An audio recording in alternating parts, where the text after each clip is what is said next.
Di awal film kita akan diperkenalkan dengan seorang gadis remaja bernama Nina yang saat itu sedang bersama pacarnya. Diketahui Nina dan pacarnya bekerja sebagai resepsionis hotel bintang 5 yang ditugaskan untuk menyajikan makanan kepada tamu hotel. Kebetulan saat itu tamu hotel sedang tidak ada di dalam, dan Nina malah iseng mengambil laptop milik si tamu. Di waktu yang sama, tiba-tiba si tamu hotel masuk ke dalam dan ia kaget tatkala melihat laptopnya di atas meja telah hilang. Sontak si tamu pun segera menghubungi asistennya agar cepat datang ke kamar hotel. Sementara Nina dan pacarnya memutuskan untuk bersembunyi. Ketika si tamu sedang mencari laptopnya ke berbagai sudut ruangan, pacar Nina segera mengembalikan lagi laptop tersebut ke atas meja. Namun sayang, ia malah ketahuan dan si tamu tanpa ragu langsung menghabisinya. Tak lama, asisten si tamu datang dan ia memastikan kalau pacarnya Nina kini telah koad. Kemudian mereka mencoba memanipulasi kejadian agar seolah-olah si tamu hanya sedang membela diri.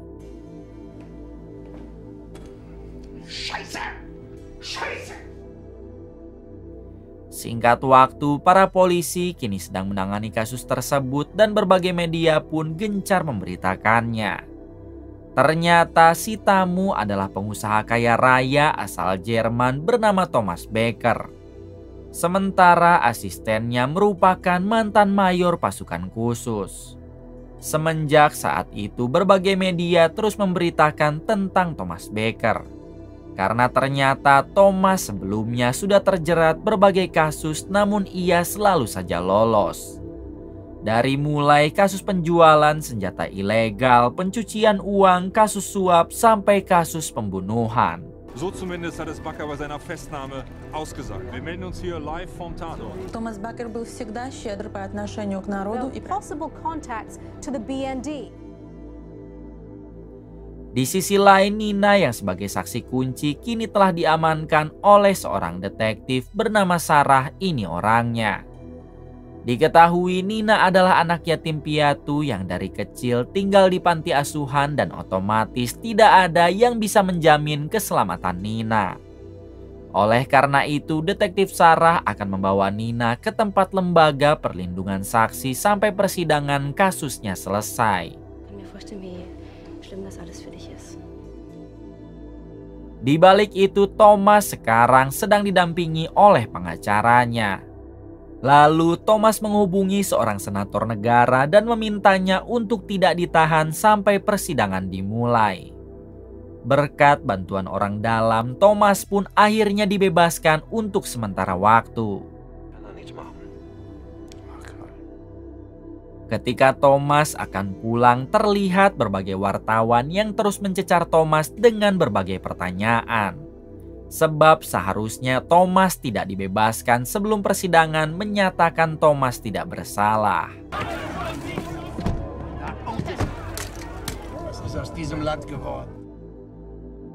Keesokan harinya, Nina kini sudah berada di sebuah tempat perlindungan saksi. Di sini Nina akan dijaga oleh seorang pria bernama Fischer. Fischer adalah mantan pasukan khusus Jerman yang pernah bertugas selama di Afghanistan. Bukan hanya Fischer, di sana juga ada dua rekan Fischer yang turut akan menjaga Nina. Beberapa jam kemudian, salah satu rekan Fischer meminta izin kepada Fischer untuk keluar sebentar. Sebab istrinya yang tengah mengandung sedang membutuhkan sesuatu. Setelah rekan Fischer keluar dari gedung, ia pun mendapat panggilan telepon dari sang istri yang memintanya untuk segera ke rumah. Rekan Fischer mengatakan kalau ia baru saja keluar gedung dan akan tiba di rumah dalam 15 menit. Namun bersamaan dengan itu, tiba-tiba rekan Fischer dihabisi oleh seorang pembunuh bayaran. Ternyata pembunuh bayaran itu tidak sendiri, melainkan bersama kelompoknya yang ditugaskan untuk menghabisi Nina dan orang-orang yang menjaga Nina. Sudah jelas mereka merupakan orang suruhan Thomas yang tidak mau sampai Nina ikut bersaksi di persidangan. Sementara itu, insting Fisher yang sangat kuat, ia pun seperti dapat merasakan kalau keadaan sedang tidak aman. Fisher menyuruh satu rekannya untuk bersiap. Tak lama para pembunuh bayaran suruhan Thomas tiba di depan pintu ruangan dan mereka langsung memasangkan sebuah peledak. Kemudian terjadilah baku tembak yang sangat membrutalkan.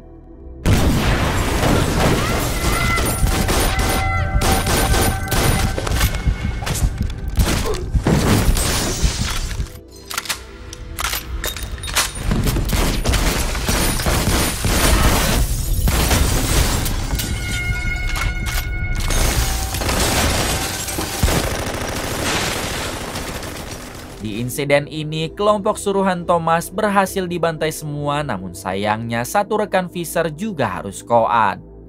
Fisher yang menyadari kalau tempat ini sudah tidak aman lagi, ia pun dengan segera membawa Nina pergi.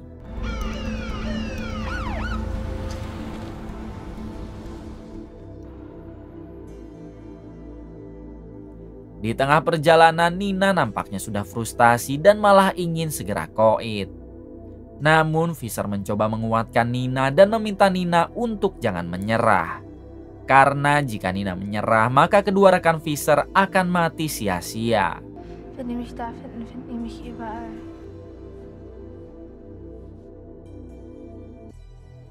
Kemudian Fisher menghubungi seorang kepala polisi bernama Dodo untuk mengabarkan kalau gedung perlindungan saksi telah diserang. Mendengar hal itu, Dodo menyarankan Fisher untuk pergi saja ke gedung perlindungan yang ada di lokasi kedua. Akan tetapi Fisher menolak sebab yakin salah satu dari polisi pasti sudah berkhianat. Mengingat orang luar tidak mungkin ada yang tahu mengenai di mana lokasi perlindungan berada. Kemudian Fisher mengajak Dodo untuk bertemu di sebuah stasiun kereta sambil menyuruh Dodo untuk membawa sebuah insulin. Ketika Fisher dan Nina sedang menuju ke stasiun, tiba-tiba ia kembali diserang oleh seorang pria sampai harus tembak-tembakan.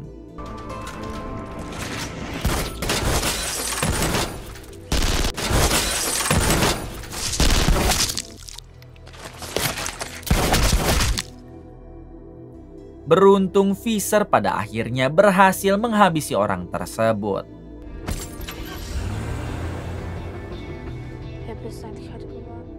Singkat cerita, Fisher dan Nina sampai di sebuah stasiun kereta untuk bertemu dengan Dodo. Tak lama Dodo datang ke sana sambil membawakan Fisher sebuah insulin. Ternyata insulin itu untuk Nina sebab diketahui Nina memiliki sebuah penyakit yang mengharuskannya untuk rajin menyuntikkan insulin. Kemudian Dodo menyuruh Fisher agar menyerahkan Nina kepada pihak kepolisian dan ia akan menugaskan anak buahnya di kepolisian untuk menjaga Nina. Akan tetapi Fisher menolak karena menurutnya Dodo tidak akan tahu siapa saja polisi yang sudah bersekongkol dengan Thomas. Fisher juga mengatakan kalau Nina akan lebih aman bersama dirinya. Mendengar hal itu, Dodo tidak mau menuruti keinginan Fisher sebab Fisher sudah menyalahi aturan dengan ingin membawa kabur Nina seorang diri. Sempat terjadi ketegangan antara Dodo dan Fisher. Hingga pada akhirnya Fisher terpaksa memborgol Dodo di sebuah kursi. Lalu Fisher pun pergi dengan tetap membawa Nina.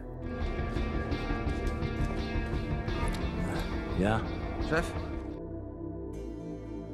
Singkat waktu, Dodo pun sudah kembali ke kantor polisi dan ia bertemu dengan detektif Sarah. Di sini Dodo mengatakan kepada detektif Sarah kalau Nina sudah dibawa kabur oleh Fisher. Mendengar hal itu, detektif Sarah cukup kaget karena ia sadar apa yang dilakukan Fisher tentu sudah menyalahi aturan. Di sisi lain, Fisher dan Nina kini mampir ke apartemen milik Fisher untuk mengambil perbekalan karena mereka berencana akan kabur keluar kota sampai persidangan dimulai.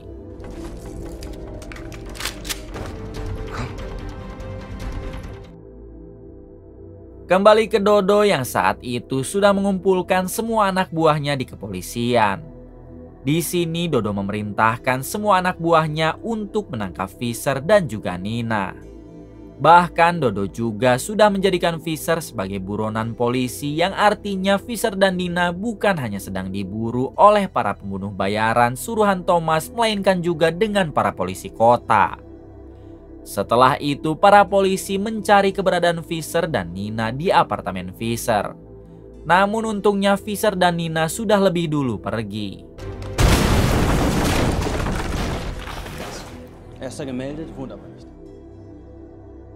Beberapa jam kemudian, saat para polisi tengah sibuk mencari mereka berdua, ternyata Nina dan Fisher kini sedang santai ngopai di sebuah bar pinggiran kota. Diketahui Fisher dan Nina saat itu sedang menunggu salah satu teman Fisher untuk menjemput. Tak lama kemudian akhirnya teman Fisher datang dan diketahui dia bernama Rudy.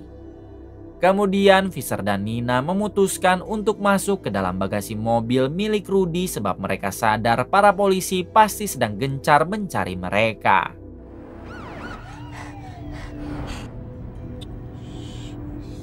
Benar saja, ketika di tengah perjalanan mobil Rudy dihentikan oleh polisi yang sedang berpatroli.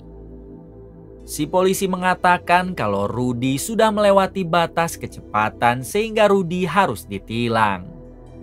Kemudian si polisi meminta SIM kendaraan Rudy. Sayangnya Rudy lupa tidak membawa SIM. Oleh sebab itu Rudy diminta untuk turun serta membuka bagasi mobilnya. Namun ternyata Rudy tidak mempunyai kaki dan hal itu langsung membuat si polisi menjadi iba. Pada akhirnya si polisi melepaskan Rudy dan tidak jadi menilangnya.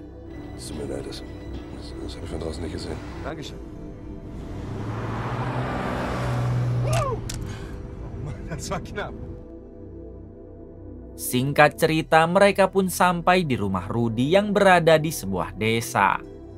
Kemudian Rudy menceritakan tentang bagaimana ia sampai tidak mempunyai kaki.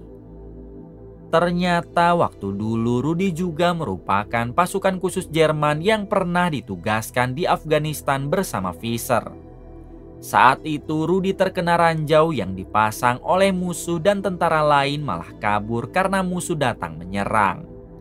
Namun tidak dengan Fisher. Fisher sekuat tenaga melawan musuh hanya demi bisa menyelamatkan Rudy.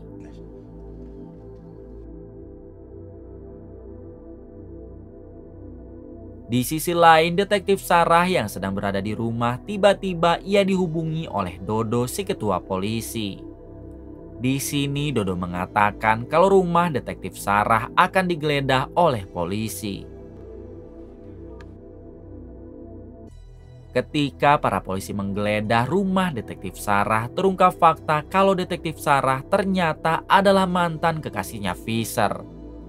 Rupanya para polisi curiga kalau detektif Sarah mungkin tahu di mana Fisher sekarang, padahal detektif Sarah benar-benar tidak tahu keberadaan Fisher. Setelah itu detektif Sarah disuruh untuk menghadap Dodo, si ketua polisi. Di sini Dodo mengatakan kalau detektif Sarah akan dipindah tugaskan menangani kasus yang lain. Hal itu dikarenakan Dodo takut kalau detektif Sarah akan berpihak kepada Fisher.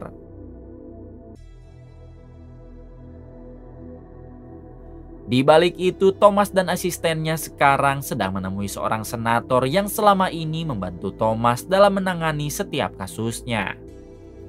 Di sini Thomas mengancam apabila ia sampai di penjara dan kasusnya tidak segera ditutup, maka Thomas akan membeberkan uang suap yang selama ini senator terima. Bukan hanya itu, Thomas juga tidak akan segan-segan menghabisi keluarga si senator. Sebelum pergi, Thomas menyuruh si senator agar secepatnya melenyapkan Nina dan juga Fisher.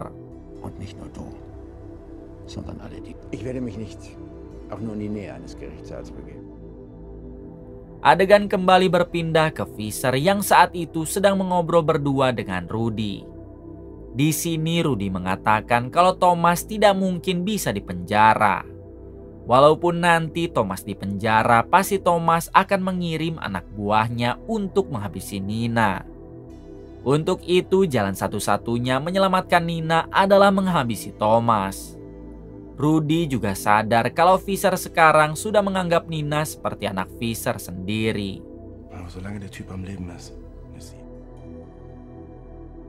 Keesokan harinya terlihat Rudy sedang bermain airsoft gun bersama Nina di gudang belakang. Namun tak lama Visser datang lalu menyuruh Nina dan Rudy untuk menghentikan hal tersebut. Rupanya Visser tidak suka karena Nina masih di bawah umur untuk menggunakan senjata walaupun hanya airsoft gun. Kemudian Visser meminta Rudy untuk menjaga Nina sementara ia akan pergi ke kota sebab insulin milik Nina telah habis. Kita tahu Nina mempunyai penyakit sehingga harus sering menyuntikkan insulin.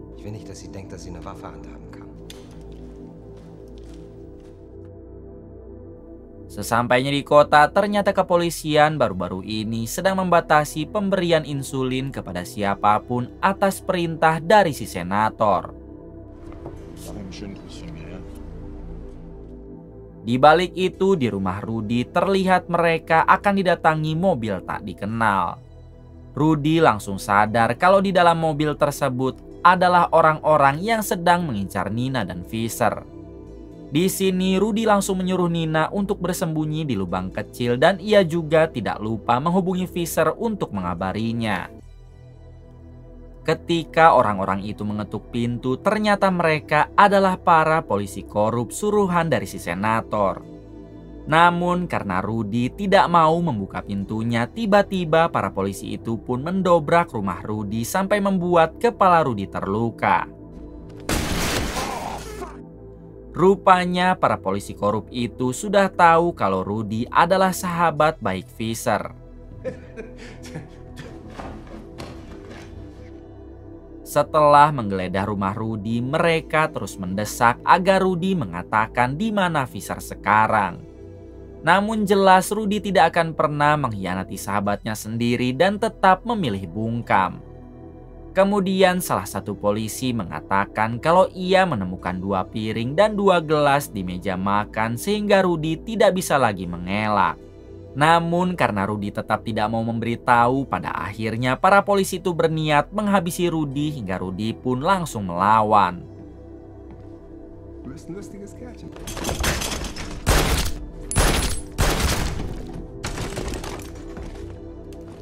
Di insiden ini beberapa polisi berhasil Rudy habisi, namun sayang Rudy juga harus tewas ditembak oleh salah satu dari mereka.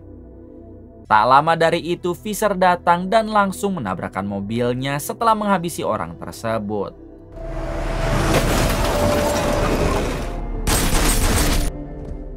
Pada akhirnya Visser berhasil menghabisinya walaupun Visser sendiri harus terkena tembakan di bagian perut. Kemudian Visser masuk ke dalam dan ia begitu kaget ketika melihat Rudy sahabatnya yang telah koat. Setelah itu Visser juga menemukan Nina yang pingsan karena kekurangan insulin. Tidak mau terjadi apa-apa dengan Nina, Visser segera membawa Nina ke rumah sakit.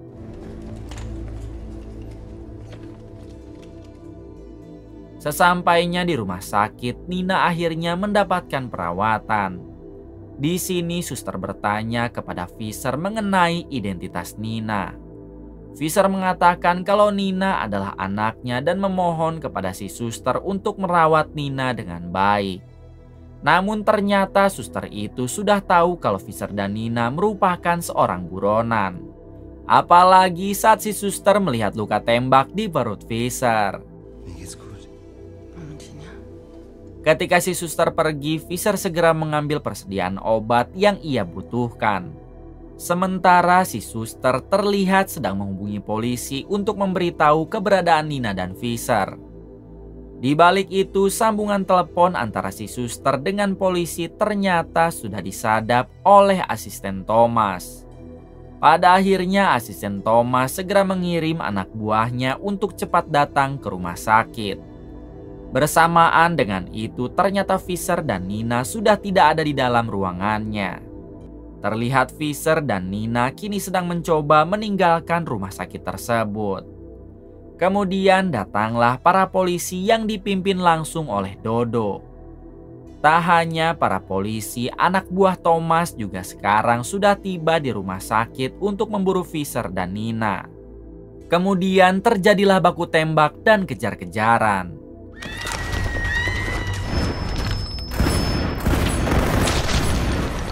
Anak buah Thomas beberapa kali melancarkan tembakan namun malah salah sasaran. Terlihat kali ini para polisi berpihak kepada Visser sebab anak buah Thomas sudah menembakkan senjatanya dengan sembarangan.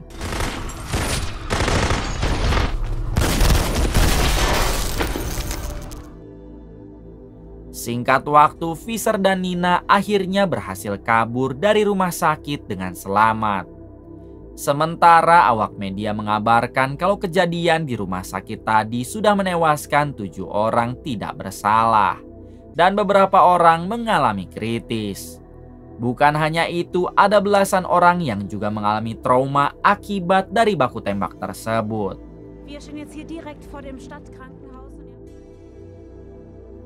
Malam harinya, Visser dan Nina memutuskan untuk menginap di sebuah motel. Namun rupanya luka tembak di perut Visser semakin parah yang membuatnya hampir sekarat. Nina yang tidak mau kehilangan Visser, ia pun bertanya siapakah orang yang bisa menolong mereka. Visser mengatakan selain Rudy, seseorang bernama Lily adalah orang yang bisa ia percayai. Kemudian dengan bersusah payah, Nina membawa Visser keluar dari motel. Ketika sudah ada di pinggir jalan, Nina nekat mengambil mobil yang terparkir lalu pergi membawa Visser menuju alamat kediaman Lily.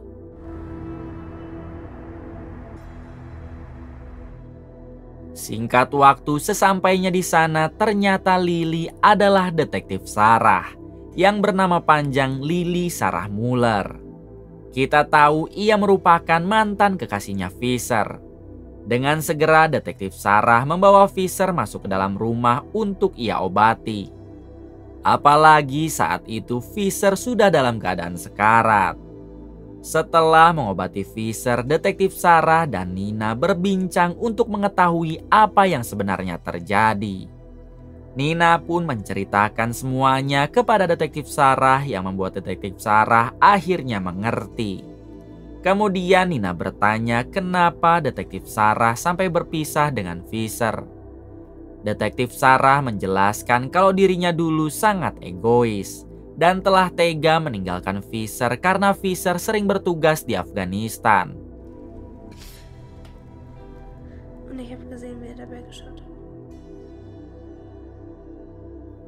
Keesokan harinya, Visser yang sudah sedikit pulih mengajak Nina dan detektif Sarah untuk kembali ke rumah Rudy.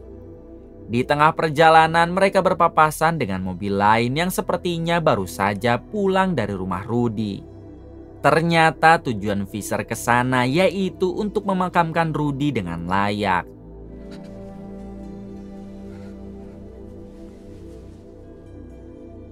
Setelah itu, Visser dan detektif Sarah kembali baikan dan mereka berdua memutuskan untuk bersama lagi setelah semuanya selesai.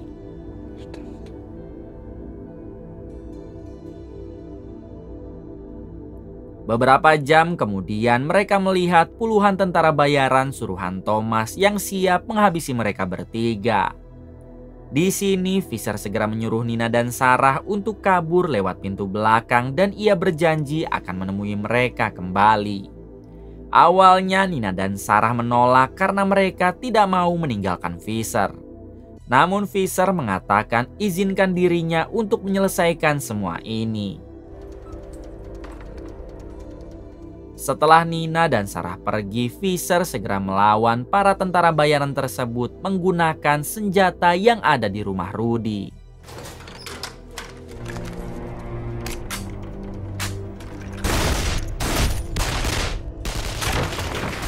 Satu persatu para tentara bayaran itu berhasil Visser habisi. Namun karena musuh begitu banyak, akhirnya membuat Visser sangat kewalahan dan ia pun mulai terpojok.